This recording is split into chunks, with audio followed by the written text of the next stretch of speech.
ding dong, clatter, clatter, bang, bang. Are you kidding me? Let me in already.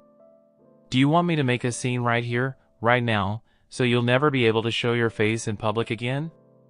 Is this how you treat a husband who's been working through Christmas and comes home to this on Christmas night? My husband, who suddenly lost his home in anger, pounded on the gate of my family home. For my family, Christmas is a special day. The day just before this precious day, I accidentally found an envelope.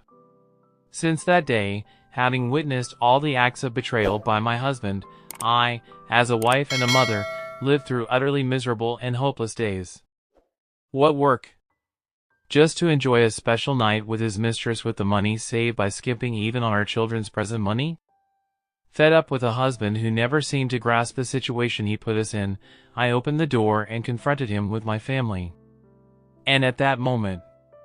What? What is that? I am just an ordinary housewife living with my husband and 2 children. Depending on your values, some people might spend Christmas Eve with a boyfriend or girlfriend and Christmas Day with their family. And that was the case with me. I have a brother and a sister, and ever since we were young, if we were dating someone, we would spend Christmas with them. The only difference from other families might be that we don't specifically celebrate Christmas on the 25th. Our family is different. Neither our parents nor us could take a day off just because it's Christmas due to the nature of our jobs. Thus, it naturally became a tradition in our family to celebrate Christmas when everyone was off for the winter holidays, enjoying cooking and cake while watching special year-end TV shows. Later, my brother, sister, and I each became independent. My brother and sister still carry on this tradition, enjoying Christmas in their own ways. A few years ago, I also got married and was blessed with children. I'd like to say that I also enjoy Christmas with my husband and children just the same, but the reality was beginning to change. At first, Christmas Eve was a happy day spent with my husband and our most precious child, but at some point, the relationship with my husband shifted from sweet lovers to a family, and Christmas Eve quickly became a formality. Eventually, both my husband and I came to see our children's happiness as all that mattered for Christmas, and any conversation about what to do for Christmas Eve faded away. So when he said, "Sorry, I'll probably be stuck at work overnight on the 24th. The kids' Christmas is on the 25th, right?" I planned to be back by then, knowing my husband wouldn't be home for Christmas Eve didn't evoke any special feelings in me. Maybe this is a sad indication that we no longer see each other as a young couple in love, but I still love my husband just the same, and I'm not dissatisfied with our life. So, thinking, this is just another form of happiness, I busied myself alone with preparations for the kids' Christmas. Hey, is this all the money we have for living expenses this month? There wasn't anything like a special deduction from your paycheck, right? I know I shouldn't be speaking so high and mighty, but expenses do pile up towards the end of the year, and I was wondering if we could stretch it a bit more. As Christmas approached, about a month away, I was shocked to find the money for living expenses from my husband was significantly less than usual, and I hastily pleaded with him. If I could have, I would have done it already. Things are tough on my end too. There are work dinners and parties inside and outside of work towards the end of the year. Due to accounting reasons, there are cases when I have to cover expenses up front for the new year. Who do you think likes cutting back like this? Managing the budget within limited resources is also an important task of a housewife. Isn't it? My husband became clearly annoyed and refused to make eye contact or converse with me. Yeah, you're right. Sorry. Of course, I'll do my best too, but it's almost Christmas, right? The kids have their special presents waiting. Please, for the kids, this time of year has finally come. I don't want to be unable to buy them a present because we don't have enough money in our family. We have a rule when giving things to our children. Normally, if they want something, they have to explain clearly in their own words why they need it now. But in return for their birthdays and Christmas, they can have whatever they want without any conditions. That's why, Thinking of how the kids feel about Christmas, I wanted to secure enough budget for them. Doe, use your head a bit. Hey, you kids, what are you asking for this Christmas? My husband let out an annoyingly loud sigh and called the kids over. I want a cartoon DVD set, but I also want a train picture book, Dad. Which one do you think is better? Well, the book, of course. It'll help you learn to read, and you can take it to your friends' houses to enjoy together, right?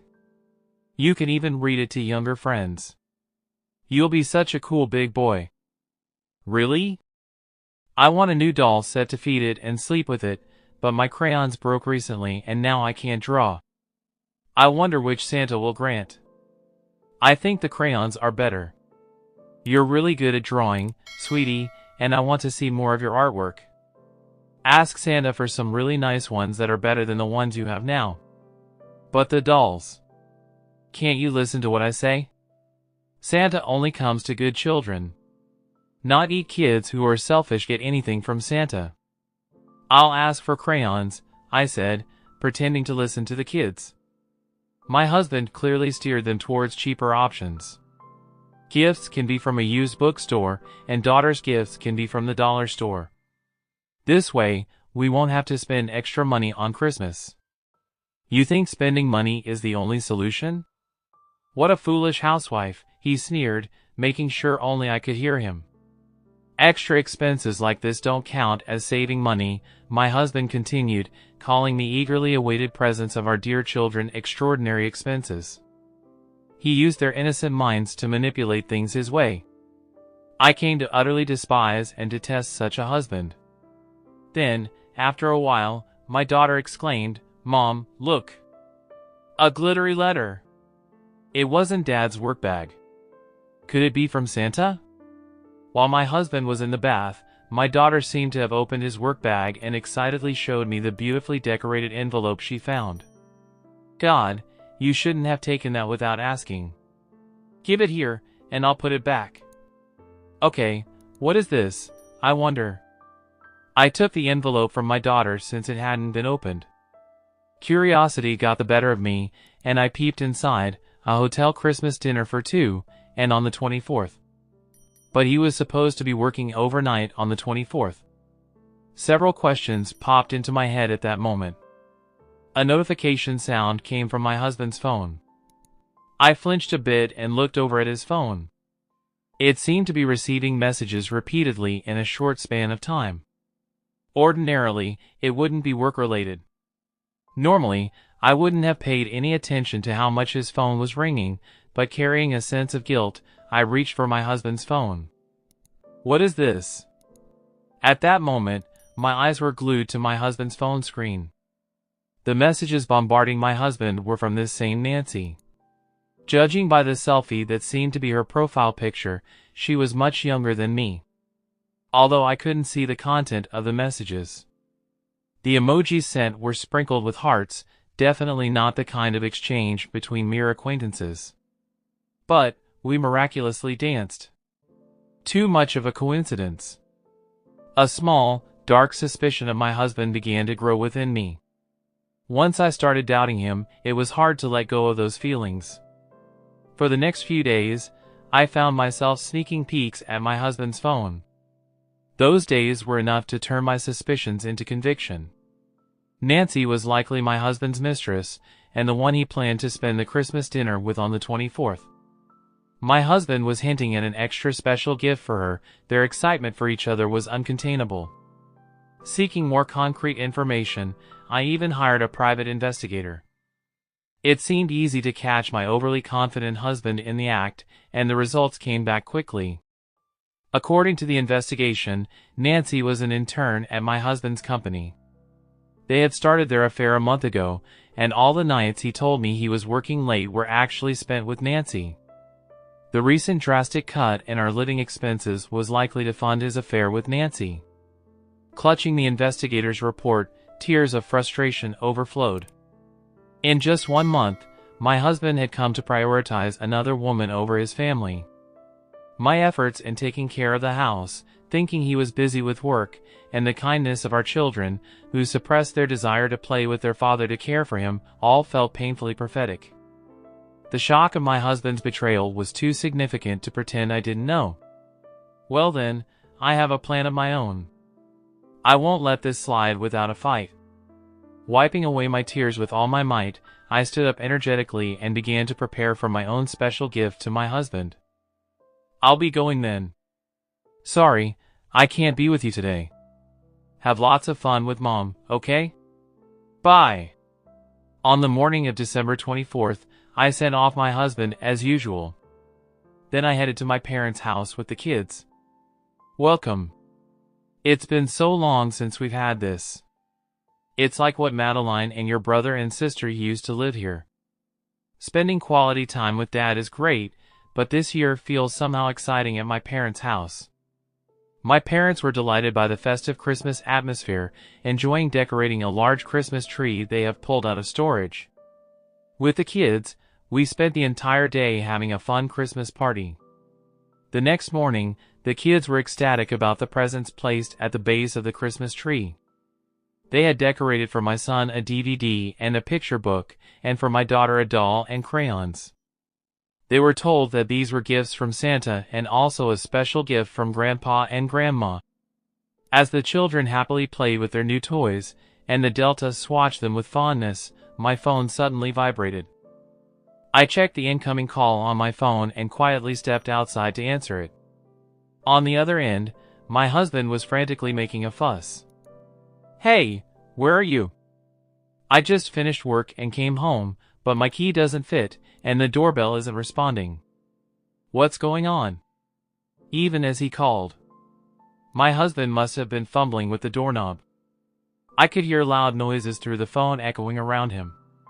Be quiet for a second, you're causing a disturbance in the neighborhood. It's only natural that no one's there, that house's contract has already been canceled. It was quite a hassle to move out completely yesterday. You were too busy with work to notice, I suppose. By the way, you've been rattling that doorknob for a while now. Isn't that basically breaking in illegally? If you break the door, I'm not responsible. I laughed mockingly at my husband, although he was still confused. He realized he had been outsmarted by me and started yelling furiously. Don't mess with me. Doing all this without my consent. Where did you put my stuff? Bring it back now. All that stuff was taken by your father and mother yesterday. They kept apologizing to me, saying how sorry they were for their foolish son. Make sure to apologize when you get back. What? In fact, after confirming my husband's affair, I had explained everything to both our families. I told them how my husband had been infatuated with a younger woman, Nancy, cutting down on living expenses and even the kids' Christmas present money to fund his affair, lying about working overnight to spend special time with her. I also mentioned that I was planning to ask for a divorce. After confessing everything through tears, my parents-in-law, siblings, and even the kids all respected my decision. Thus, we proceeded to move out of the house, packing everything up on Christmas Eve while my mother looked after the children.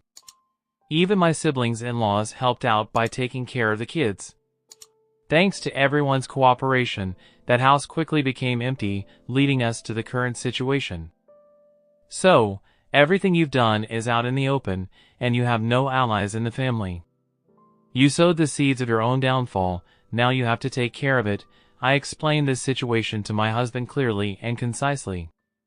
By the time I finished explaining everything, my husband's rage had reached its peak, and he lashed out at me with abusive language. You worthless woman.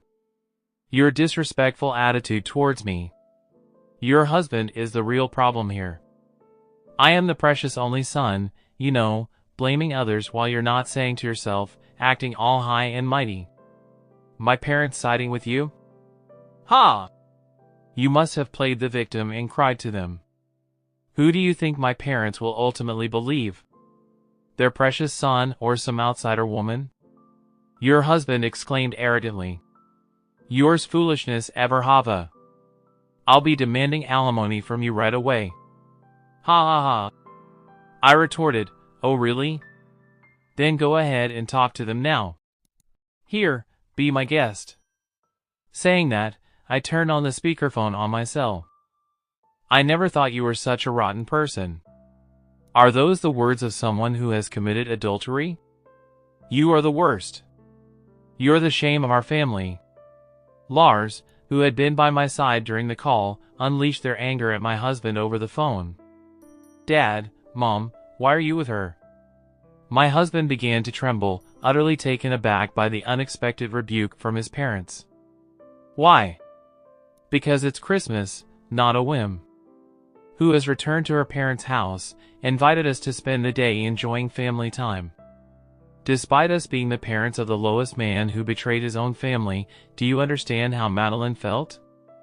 Call this time, on the same days and at the same time you were nonchalantly betraying her, she was fighting hard to protect the children on her own.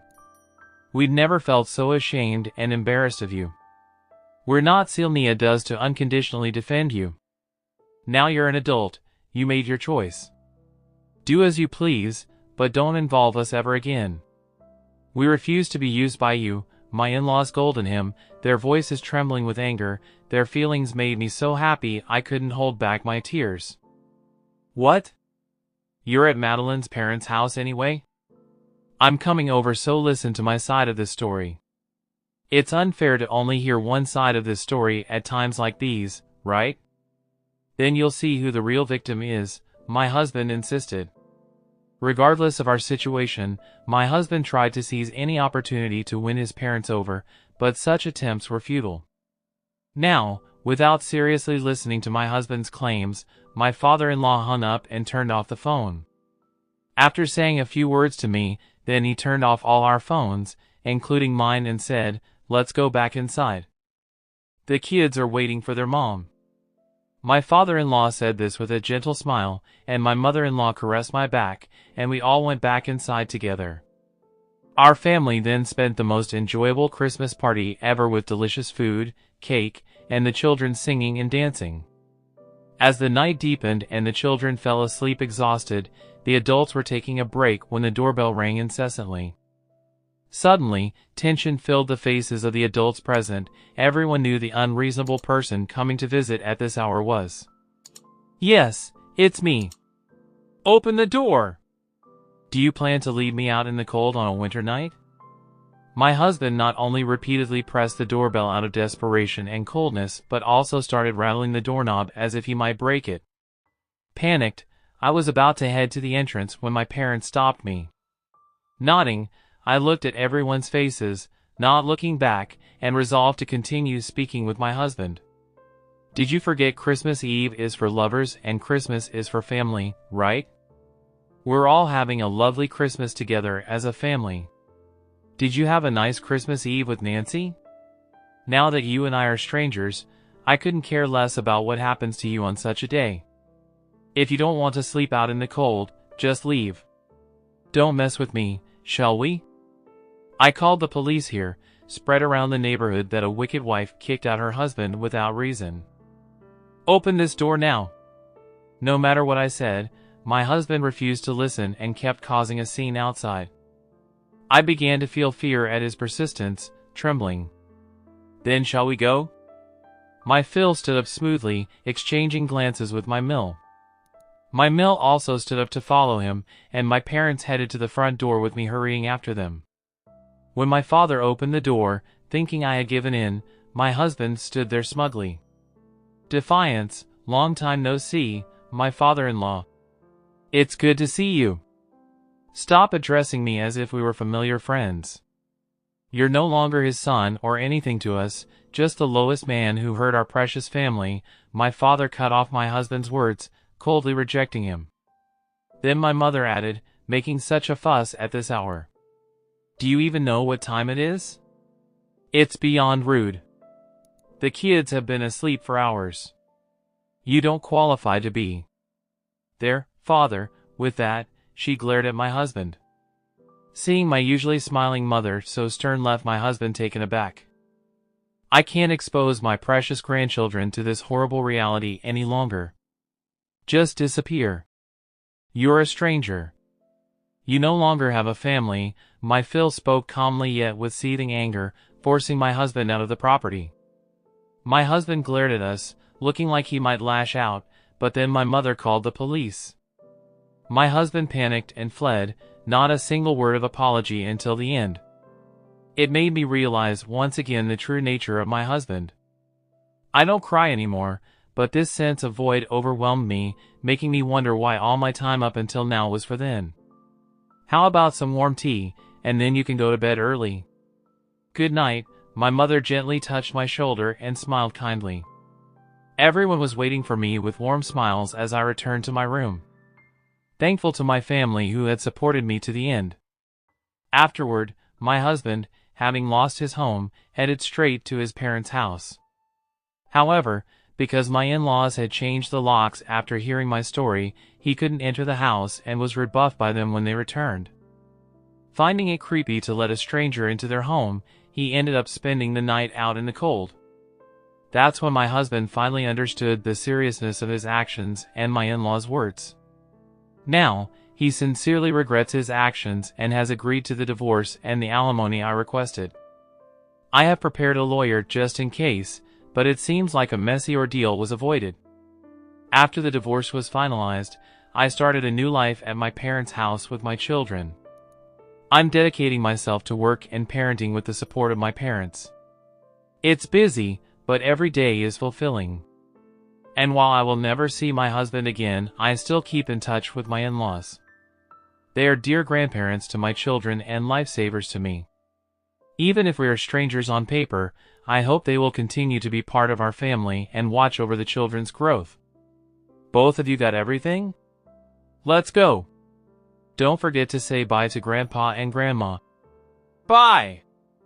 I pray for these ordinary, peaceful days to continue forever and that we can enjoy next Christmas as a family too.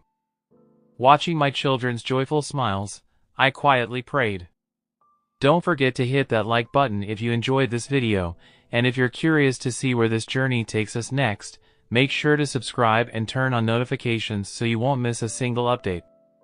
Your support is what keeps this channel alive and kicking, and every like, comment, and share means the world to us. We've got plenty more stories, insights, and surprises coming your way, so stay tuned for the next video. Thanks for watching, and I'll see you in the next one.